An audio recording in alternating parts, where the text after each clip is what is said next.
Our subject is the Y nuestro future tema of es grace. el futuro de la gracia.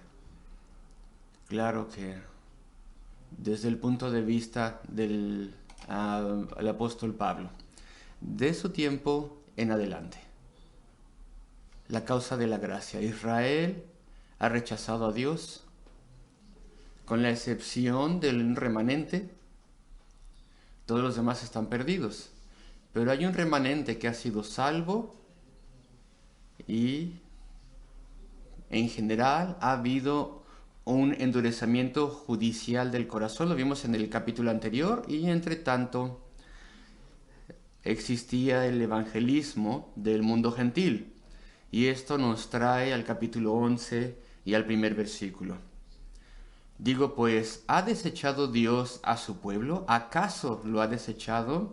Y primero que nada en el pasaje que vamos a ver, vemos la gran fidelidad de nuestro Dios. ¿Acaso ha desechado Dios a su pueblo? El original es tal vez un poquito más fuerte que nuestra traducción. Aquí en español dice, ha desechado Dios a su pueblo, lo pone de una forma como amable. ¿Dios ha repudiado a su pueblo acaso? ¿Dios los ha arrojado? Eso tal vez es más cercano al original. Los ha desechado, los ha arrojado en desagrado, empujado fuera, rechazado. ¿Ha hecho esto? Es lo que dice el apóstol. Bueno, pues ven el versículo. Digo pues, ¿ha desechado Dios a su pueblo? ¿Acaso lo ha hecho? Eso es imposible con toda certeza. Que Dios un día arrojase de sí, completamente rechazase a aquellos que ha hecho suyos, a aquellos a quienes Él les ha dado promesas y juramentos. Entonces hay que leer la pregunta unas cuantas veces. Y podemos ver el completo error de la pregunta, que Dios no cumpla sus promesas, un Dios que será infiel. Eso es lo que Pablo quiere expresar aquí, quiere sorprendernos. Dice, digo pues, con el rechazo de la mayoría de los judíos, esto puede significar, esto puede ser que Dios ha arrojado de sí, ha empujado fuera, ha rechazado y desechado a su pueblo, quienes pertenecen a Él. Un padre y una madre echaría fuera a un pequeño niño, una pequeña niña. ¿Dios haría una cosa así? En ninguna manera, de ningún modo, no puede ser, es imposible. Es lo que nos explica el apóstol aquí. Inmediatamente nos da un ejemplo, porque también yo soy israelita.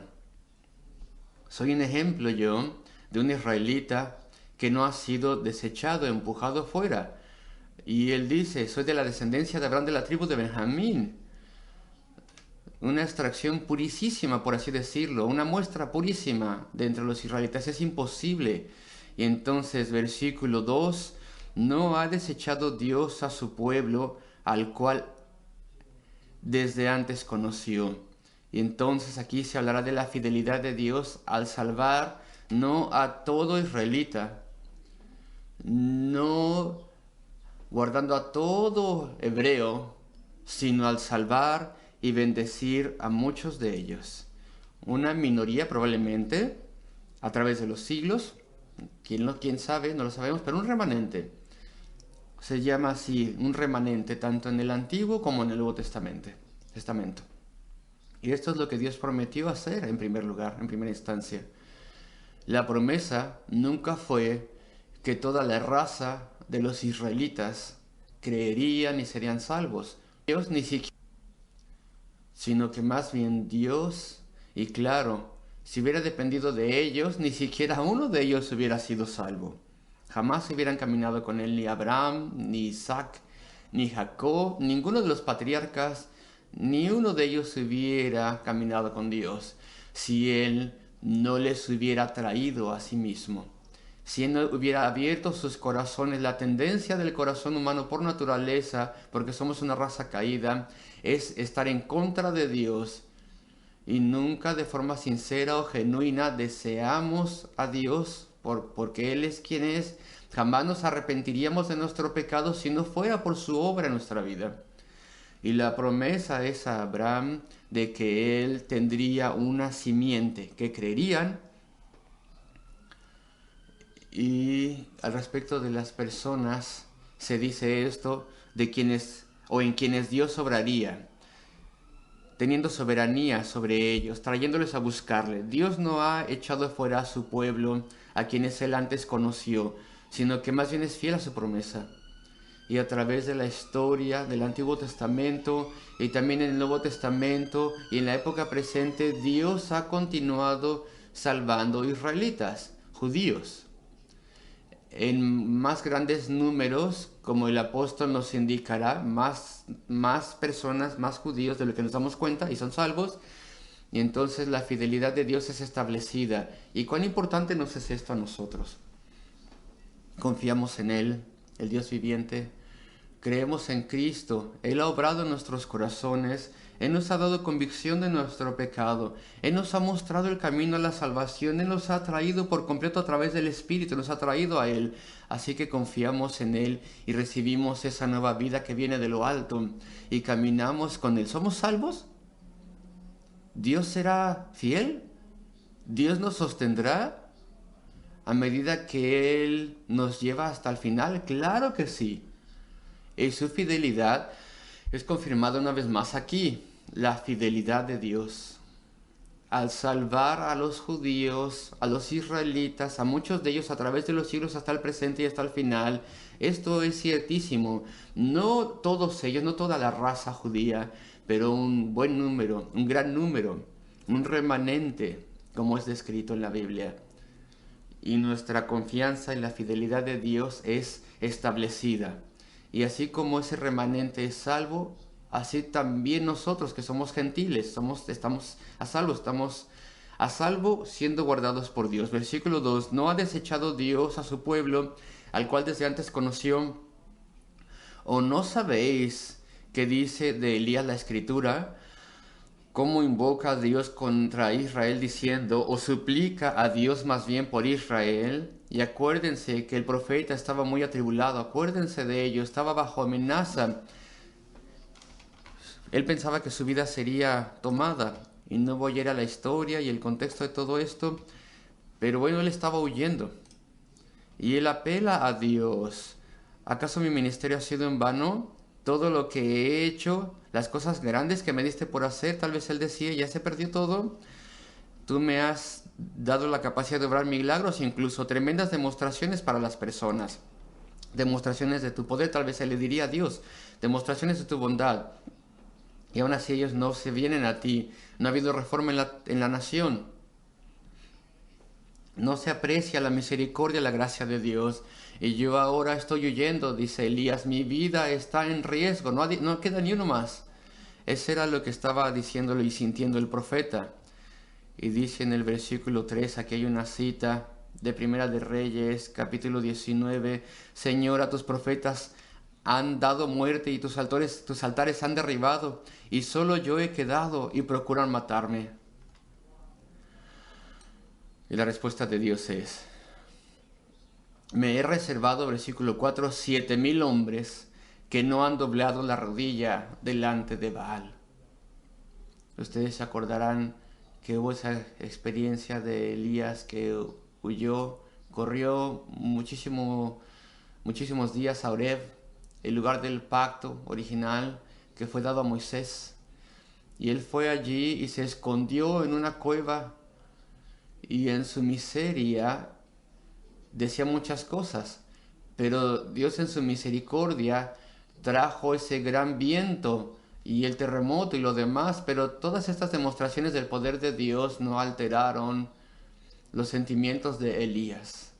Y reiteró su enunciado, todo está perdido, mi vida está en peligro. Y ahí es cuando se le dijo lo siguiente, que había 7,000, y hombres y mujeres desde luego, y jóvenes también, 7,000 personas en la población de Israel que no habían doblado la rodilla ante Baal. Grandísimo, maravilloso, 7,000. ¿Ustedes piensan que esa es una una cantidad exacta. Yo más bien pienso que es una cosa simbólica. El 7, como ustedes saben, en la escritura es un número de perfección y casi siempre o siempre es un número simbólico. Y bueno, la idea más bien es que hay una cantidad perfecta, todos los elegidos de Dios. Y había muchos. Y Elías no se daba cuenta. Él no lo sabía. En el contexto de este pasaje, tú y yo no tenemos ni idea de cuántos israelitas han sido salvos y están siendo salvos. Ahora están en la Iglesia Internacional Judeo-Gentila de Jesucristo, que se encuentra en toda nación, donde quiera que haya israelitas también. Y el último día demostrará cuántos israelitas fueron guardados por el Señor. Y me pregunto si esto podría ser dicho de nosotros, que estamos entre aquellas personas que no han doblado la rodilla ante Baal. ¿Acaso hay personas aquí, y tú conoces al Señor tal vez, veniste a Él, tienes una experiencia definitiva de la conversión, pero tú sí doblas tu rodilla ante Baal? Tú sí te postras ante Baal viendo cosas que no tendrías que ver en la televisión. Te doblas la rodilla ante Baal en diferentes actividades mundanas.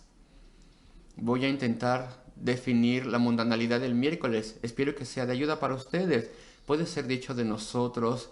Están entre los miles, los millones de personas que incluso tengo ahora en este mundo que no han doblado la rodilla delante de Baal y no han sido transigentes con la fe de Jesucristo. Tú vas a fiestas, amas cosas que son mundanas por completo, tienes que aferrarte a tu dosis de placer mundano porque no eres lo suficientemente profundo de forma espiritual, no pruebas su fidelidad y no le disfrutas y te comprometes a Él.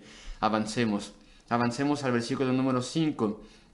Así también, aún en este tiempo, ha quedado un remanente escogido por gracia, de acuerdo a la elección de la gracia de Dios, la fidelidad de Dios, incluso entre los israelitas. Un remanente. Siempre fue así. Desde el mismísimo principio, y el apóstol lo probará en un momento. Y leamos el versículo 6, y si por gracia, ya no es por obras. Esto nos prepara para el versículo 7.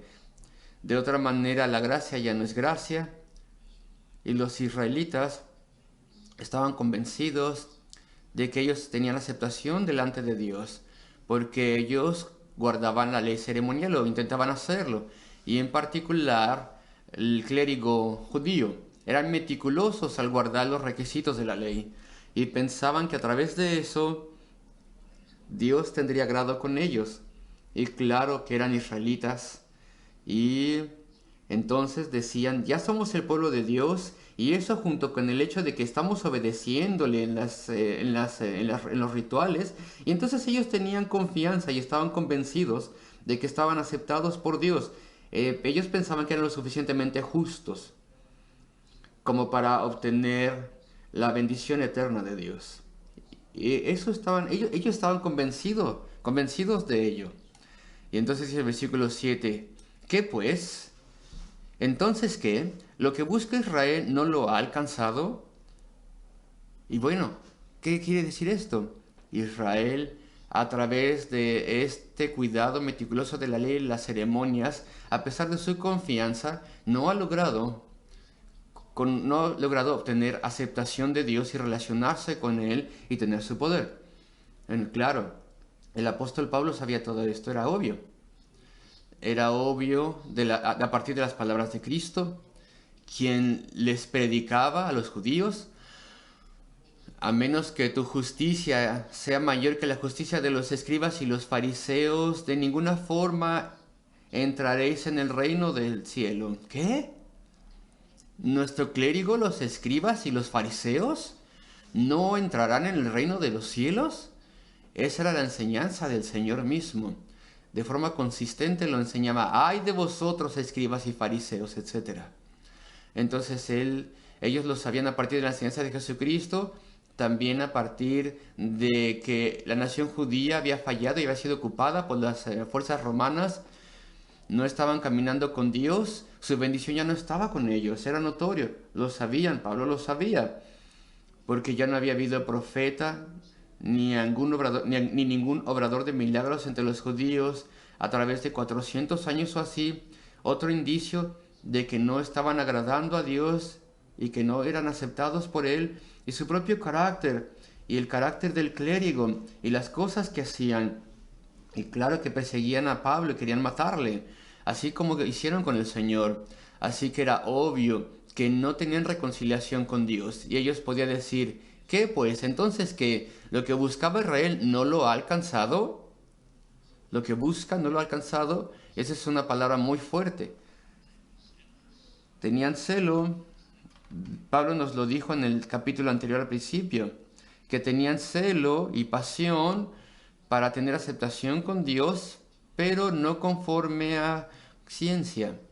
Tenían confianza en ellos mismos, pensaban que podían lograr las cosas a través de su propio esfuerzo y sus propias obras, y no veían su pecaminosidad y su necesidad de la gracia perdonadora de Dios y la necesidad de que hubiera un sustituto en su lugar, Jesucristo, un Redentor, quien sufrió y murió en su lugar. Ellos odiaban este tipo de enseñanza, lo odiaban, así que confiaban en ellos mismos. Y entonces no experimentaban aceptación de Dios. Pero los escogidos sí lo han alcanzado. Las personas que son traídas a apreciar la misericordia y la gracia de Dios. Y Cristo, al sufrir y morir en la cruz del Calvario, tenemos que confiar en ello. Y ellos confiaban en el Mesías antes de que, los que eran salvos confiaban en el Mesías antes de que el Mesías viniera. Y bueno, tenemos otro punto aquí. Y los demás fueron endurecidos o enceguecidos. La mayoría de las traducciones modernas dicen endurecidos, como la Biblia del 60 y también la Biblia de las Américas. Endurecido es más literal. El griego dice algo así como petrificar, endurecer. Así que uno pensaría que endurecer es una mejor traducción que lo que dice la Biblia en inglés, enceguecer. La Biblia inglesa estaban aplicando un endurecimiento al corazón que lo enceguece, así que pusieron enceguecer. Y yo creo que hicieron esto debido al contexto. La traducción inglesa, versículo 8, como está escrito, Dios les dio un espíritu de estupor, ojos que no vean y oídos que no oigan hasta el día de hoy. El versículo 10, sean endurecidos sus ojos para que no vean, son citas del Antiguo Testamento. Pero bueno, para tener la traducción en un contexto, la Biblia inglesa en el versículo 7 dice que fueron enceguecidos. Y otras traducciones como la nuestra en español dice endurecer. No hay diferencia en lo que a nosotros respecta, una grande diferencia. Representa lo mismo, aunque son cosas diferentes, representan lo mismo. De forma judicial son endurecidos por Dios, de modo que no pueden ver el camino a la salvación, no lo pueden ver. Claro que ellos lo comenzaron, ellos endurecieron sus corazones, le resistieron a Dios, lo rechazaron, no querían clamar a Él, no agradecían a Él en nada, fueron orgullosos y decían, tenemos el favor de Dios, somos lo suficientemente buenos, y no querían escuchar a sus profetas y a sus maestros. Entonces Dios, a su debido tiempo, como juicio, los fijó en ese estado endurecido. Y yo he visto personas así, fijas en un estado endurecido. ¿Acaso tú no lo has visto? ¿No has visto personas así? Yo he conocido personas que crecieron en un lugar cristiano y han pasado los años y han ido a la escuela dominical y a las clases bíblicas tal vez con anhelo y absorbiendo cosas con sus mentes y en teoría parecen que entendían todo. Y resulta ser que de pronto se rebelaron y no eran salvos, pero lo habían entendido todo. Habían entendido la teoría, conocían la enseñanza, conocían las Biblias, sus Biblias, y después habla uno con ellos cuando tienen tal vez 30 o 35 o 40, y parece que ya no entienden nada. Y uno dice, ¿acaso tú no eres el joven hombre o la joven mujer que iba a la escuela dominical durante años y a la clase bíblica y respondía a las preguntas y mostrabas una vida prometedora y claramente sabías la teoría si es que no conocías la experiencia, pero endurecieron sus corazones y fueron orgullosos y se rebelaron y despreciaron las cosas de Dios, y entonces Dios les quitó incluso lo que tenían. Hay esto, el endurecimiento, hay un acto judicial de Dios, soberano de Dios. Y lo que tú tienes ahora, si tú entiendes el camino a la salvación, pero te estás apartando de Dios, lo que tú tienes ahora, tal vez no lo vas a tener en 10 años o en 20. Tú podrías perder, por así decirlo, la oportunidad. Podrías ser endurecido, endurecida. No puedes insultar a Dios para siempre. No puedes insultarle y despreciarle y apartarte de Él. Ahora, gracias a Dios no siempre esto es así, porque incluso aquí vemos una instancia maravillosa de la misericordia y amabilidad soberana y grande de Dios, donde dice, ¿qué pues? Entonces, que lo que buscaba Israel no lo ha alcanzado, que lo que buscaba de forma orgullosa y de su propia forma, pero los elegidos, los que Dios había determinado salvar, a pesar de ellos mismos, lo que ellos eran, sí lo han alcanzado. Y los demás fueron soberanamente endurecidos o enceguecidos para no poder entender su necesidad y no entender y ver lo que Cristo ha hecho. Y después citas para apoyar esto y demostrar esto. Versículo 8, como está escrito, Dios les dio espíritu de estupor, apatía, indiferencia, incapacidad de tener cuidado por estas cosas, ojos que no vean y oídos que no oigan hasta el día de hoy. Estupor, insensibilidad, nada de entendimiento, falta de deseo de venir a Dios. Todo esto está citado, por lo menos el final del versículo 8 se cita de Isaías. Pero bueno, las citas principales son del Salmo 69, versículo 9. David dice, se ha vuelto su convite en trampa y en red, en tropezadero y en retid. En el Salmo 60, conocidos sus ojos para que no vean, y agobia la espada para siempre.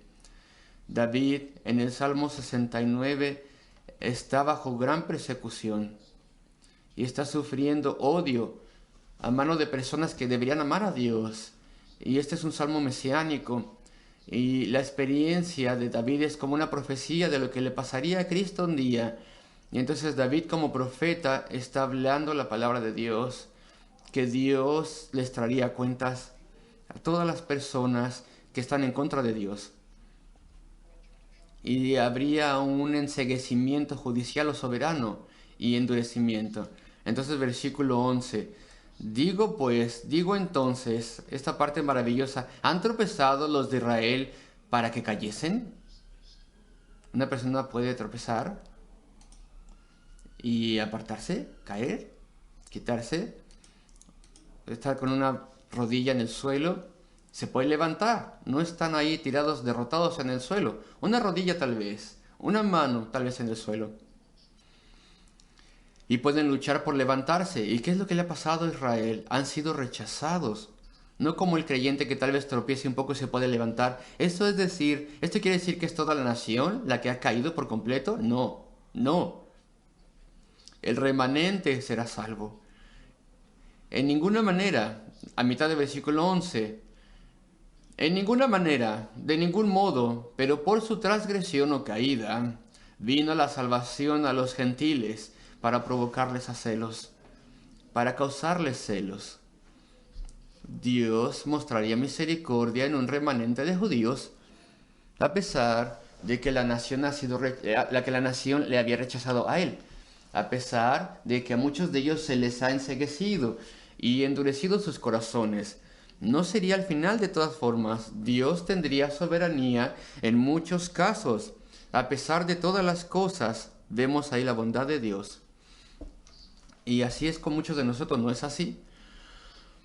Tantos de nosotros nos apartamos tanto una vez en nuestra vida rechazamos a Dios, despreciamos a Dios y tal vez escuchamos el Evangelio y hay quienes nos testificaron, pero no lo quisimos aceptar y teníamos una intensa rebelión y necedad y rebeldía y oposición a Dios. Y sí, tal vez estábamos entre aquellos que habían sido endurecidos, que estaban endurecidos, pero eso no fue el final de todo, porque tan grande es la misericordia de Dios que fuimos derretidos después de esto y fuimos traídos a Dios. Y eso es lo que Dios hace para guardar su promesa a Abraham, su promesa respecto de los israelitas. Él salvaría y salva un remanente de ellos a pesar del endurecimiento que ellos puedan tener. Y Él lo hará de una forma extraña. Él bendecirá a los gentiles, millones y millones de gentiles de toda nación, de cada época, millones serán salvos. Y la extraña forma en la que Dios obrará no salva a los gentiles solamente para mover a los judíos, también quiere salvarles de todas formas, pero al mismo tiempo Él utilizará la salvación de los que no son israelitas para provocar a muchos israelitas a desear la misma salvación. Lo mismo, muchos israelitas lo odiarán, como pasó en los tiempos bíblicos. Esta idea de predicar a Cristo a los gentiles, ellos odiaban esa noción, pero había muchos entre ellos que fueron conmovidos por esto. Conocemos el nombre de muchos en el Nuevo Testamento, Aquila, Priscila, y claro, muchísimos más que fueron conmovidos por la predicación del Evangelio, incluso a los gentiles, y a través del apóstol a los gentiles. Y vinieron a Cristo ellos también. Así que por todo el mundo, y en su mayor parte nosotros no lo podemos ver, a través de la salvación de los gentiles, los israelitas también están viniendo al Señor. Y así es como Dios está obrando y obra. Y es notable el versículo 11. Digo pues, ¿han tropezado los de Israel para que cayesen todos? ¿Para que sean cancelados? En ninguna manera, de ningún modo. Pero por su transgresión, por su caída, vino la salvación a los gentiles. Y los judíos son provocados a tener envidia de la obra de gracia de Dios en los corazones. El versículo 12, tenemos tiempo todavía para esto. Estoy esta mañana avanzando de forma simple expositiva. Este es un hermoso pasaje, maravilloso. Y muchas personas me dicen que es difícil de entender, y sí, bueno, sí. Versículo 12. Y si su transgresión de los judíos es la riqueza del mundo, llevó a que el Evangelio fuese llevado a los gentiles, y su defección la riqueza de los gentiles. Dios quitó su bendición nacional y su fracaso es riqueza para los gentiles. ¿Cuánto más será su plenitud? ¿Qué significa aquí la riqueza de los gentiles? Bueno, pues el Evangelio es predicado a los gentiles también.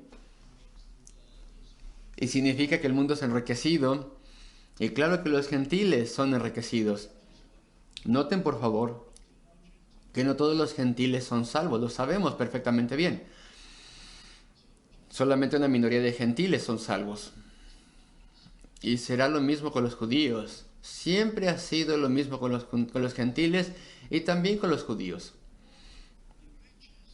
Las riquezas de los gentiles no significa toda persona será salva, ni tampoco la riqueza de los judíos significa, como algunas personas piensan, que un día toda la nación judía será salva. Eso es un sueño. Eso es una fantasía romántica. Voy a explicarlo un poco más. Y si la salvación de muchos gentiles ha sido para el enriquecimiento del mundo, la compasión viene de los cristianos, los gentiles y los judíos que son salvos. Todo el mundo ha sido conmovido y llevado a democracia y compasión y compartir y educación y muchas cosas que viene de la predicación del Evangelio, tanto a judíos como a gentiles. Así que no tenemos duda alguna de esto, que la caída de los judíos, fue las riquezas del mundo, porque el Evangelio vino a los gentiles y también a los judíos que son salvos. Y como un producto secundario, si ustedes quieren, porque nuestra primera obra es el Evangelio, el mundo, a pesar de su pecaminosidad y maldad, es un lugar caído todavía, pero todas las cosas buenas que podemos ver vinieron verdaderamente del Evangelio. Así que la razón del apóstol es la siguiente, la razón es así, que si la caída de los judíos llevó a la salvación de muchos gentiles, y si eso llevó a las riquezas del mundo, si Dios sigue salvando al remanente de los judíos, junto con los gentiles salvos, ¿cuánto más eso será para el beneficio del mundo? Claro que sí, la misericordia de Dios. ¿Por qué Él tendría que estar hablando respecto de beneficio y riquezas del mundo y amabilidad para el mundo cuando el mundo le rechaza?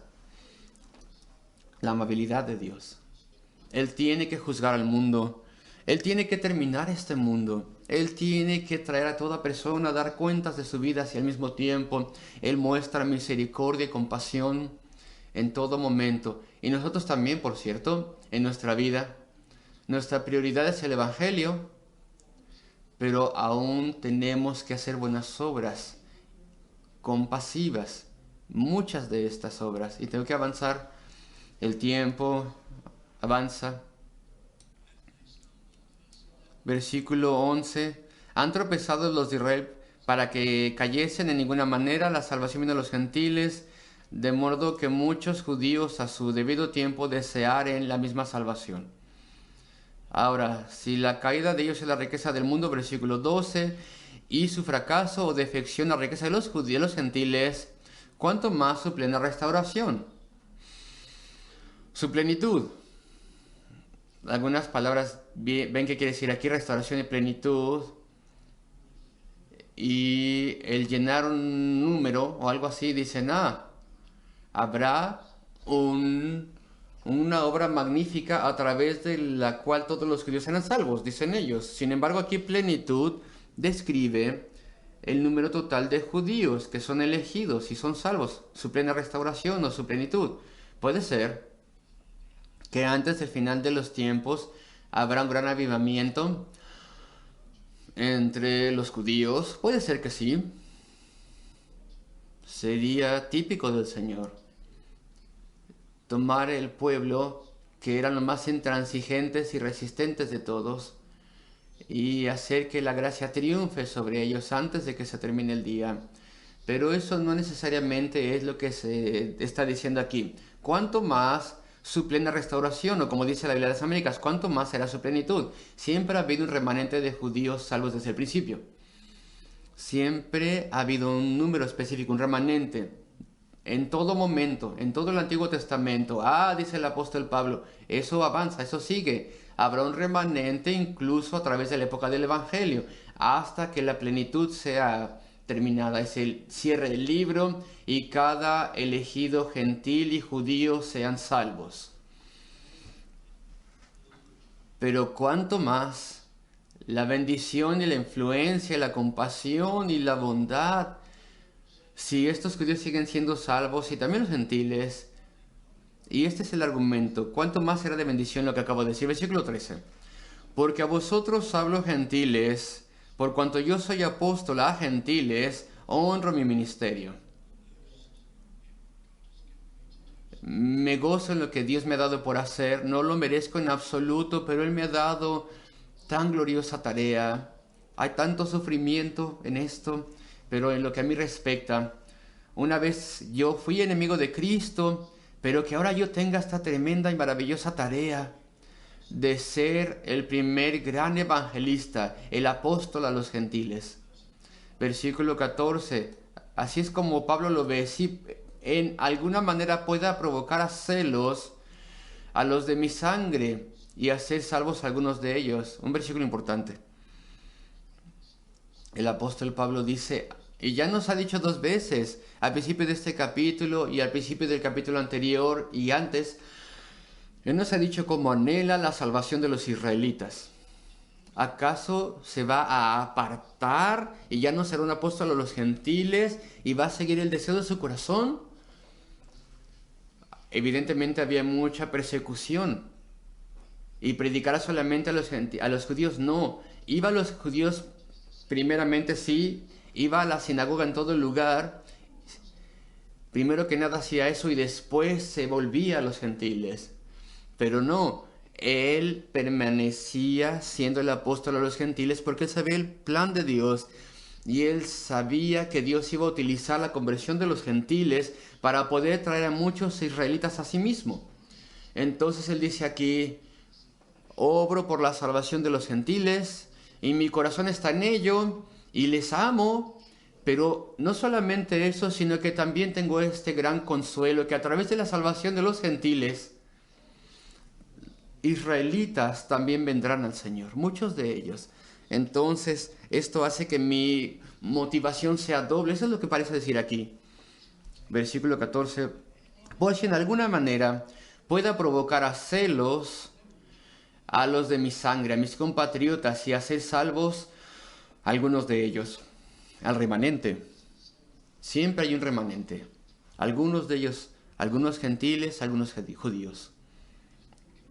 Porque si su exclusión, si el excluirlos a ellos es la reconciliación del mundo, ¿qué será su admisión sino vida de entre los muertos? No se está refiriendo al final, se está refiriendo a la forma en que Dios obrará a través de la época del Evangelio. Si los judíos continúan siendo convertidos y también los gentiles, ¿cuánto más? ¿Cuán maravilloso será esto? Versículo 15, tengo que terminar ya. Porque si su exclusión o si el excluirnos a ellos es la reconciliación del mundo, es decir, los gentiles, el mundo, se hace referencia a esta palabra a los gentiles, ¿qué será su admisión de estos judíos remanentes sino vida de entre los muertos? Sí, vida de entre los muertos. Si un judío es convertido, si yo soy convertido y tú, que nosotros que éramos ignorantes, muchos que tienen tal vez contexto pagano o un contexto ateo o lo que sea, pues es maravilloso que lleguen a salvación. Dios nos cambia. Dios cambia nuestro pensar. Pone un deseo en nosotros de tener salvación y perdón. ¡Qué transformación! Que hace que rebeldes lleguen a ser discípulos. Pero si nuestros fariseos son salvos, diría Pablo, eso es como una gracia doble. El fariseo estaba doblemente muerto. No solamente era un rebelde que no conocía nada, sino que era alguien que lo había escuchado todo, quien había sido enseñado desde niño y conocía exactamente la obra de Dios. Estaba casi en sus genes. Él tenía plena luz del día respecto de Dios, y en plena luz del día él rechazó la palabra de Dios y de forma orgullosa se hizo su propia forma de salvación. Si él es humillado y traído de vuelta de su posición endurecida a la salvación, pues el apóstol Pablo dice: es una doble maravilla, vida de los muertos. Vida de entre los muertos es así también para un gentil. Pero ahora podemos levantar la voz incluso, casi gritar: es vida de entre los muertos. Un fariseo, un escriba o algún israelita que sabía de las cosas de Dios y viene a salvación. Y eso es así, es lo que el apóstol está diciendo. Es algo maravilloso. Está hablando de su propia experiencia personal. Está hablando de lo que pasó en aquel entonces y lo que pasa ahora, antes de que venga el Señor. Porque si su exclusión, el excluirlos, es la reconciliación del mundo gentil, ¿qué será su admisión sino vida de entre los muertos? Han sido endurecidos, enceguecidos, casi doblemente muertos. Y aún así Dios muestra su misericordia y les salva. Pero todo lo mismo aplica a algunos de nosotros. Algunos de nosotros somos lo mismo que los israelitas en cierto sentido, a pesar de que somos gentiles. Porque hemos sido criados en la escuela dominical, hemos pasado a través de la escuela bíblica, se nos enseñó en la casa las cosas de Dios, y todos lo hemos rechazado, hemos sido enceguecidos, Tal vez ya no estamos yendo a la iglesia, ya no se les puede hablar a algunos así. Pero si Dios obra, tan grande es su misericordia, que les salva incluso de ceguera judicial y endurecimiento judicial y soberano. Es vida de entre los muertos, es una doble maravilla, es doble misericordia, doble amabilidad y gracia. Este es este pasaje. Esto es lo que dice este pasaje. Y bueno, antes de cerrar, quería decirles un poco el versículo 26, pero tenemos que ver todo el pasaje. Pero bueno, entonces, todo Israel será salvo, como está escrito, de Sión será un libertador y quitará la impiedad de Jacob. A ustedes sabrán que muchos cristianos, buenos cristianos, piensan que este es el fin de los tiempos. Que el apóstol, él lo dice, como está escrito, vendrá de Sión un liberador. Ah, Cristo ha vuelto. Y en ese momento, o antes de eso, todo Israel será salvo. Una salvación nacional grande. El versículo no dice nada de esto, de hecho. El apóstol Pablo está haciendo un resumen. Siempre habrá un remanente. El remanente en toda época, en el Antiguo Testamento, a través de cada siglo, siempre había un remanente de judíos salvos. Entonces, cuando viniera el final y la plenitud de los gentiles entren, todo gentil elegido que ha sido salvo, para cuando eso pase, todo Israel será salvo. No toda la nación, sino todos los elegidos. El tiempo está avanzando, la plenitud de los gentiles ha entrado, no todo es gentil, pero muchos de ellos, y la plenitud de los israelitas también. No todos ellos. Esto es algo acumulativo. Y entonces, a través de esto que he estado diciendo, dice el apóstol, el remanente en cada época, cuando llegue el final, todo Israel será salvo. Todos ellos. Todos los que van a ser salvos, todo el remanente. Será un número muy grande de lo que nosotros pensamos. Y de gentiles también. Y entonces, esto será de acuerdo con la promesa de Dios. Vendrá de Sión el liberador. ¿Cuándo pasó esto? Eso pasó cuando Cristo vino de Sión. De hecho, Isaías, de donde el apóstol Pablo cita casi de forma exacta, dice, vendrá de Sión, de la iglesia, o dos cosas, o está hablando de la venida de Cristo. Vendrá de Sión el libertador. Se utilizan diferentes artículos aquí, que apartará de Jacob la impiedad. De acuerdo con la profecía, cuando todo el remanente de Israel, todos los que han estado siendo reunidos a través de la época del Evangelio, ya por fin estén todos ellos, entonces veremos que Dios es fiel y que ha guardado su promesa y que siempre ha estado salvando israelitas y también gentiles. Los gentiles son más numerosos, claro. Será de acuerdo a la profecía de Isaías de que Cristo, quien viene a Sión o que viene desde Sión, sufrirá y morirá y apartará la impiedad de Jacob. Él nunca abandonará al remanente de israelitas. Este es el significado del versículo. No está diciendo que al final toda la nación de pronto será salva. Tal vez habrá un avivamiento, por las razones que he dicho. Pero no se nos dice nada respecto de toda la nación. Pero bueno, de todas formas, en este pasaje ya pasé de mi tiempo. Vemos la fidelidad de Dios. Él nunca rompe sus promesas. Su promesa nunca fue que toda la nación sería salva, sino los electos desde el principio, en términos reales. Hemos visto la misericordia de Dios, incluso entre los que son endurecidos, los que están endurecidos todavía hay misericordia, Qué sorprendente amabilidad. Vimos también la bondad de Dios.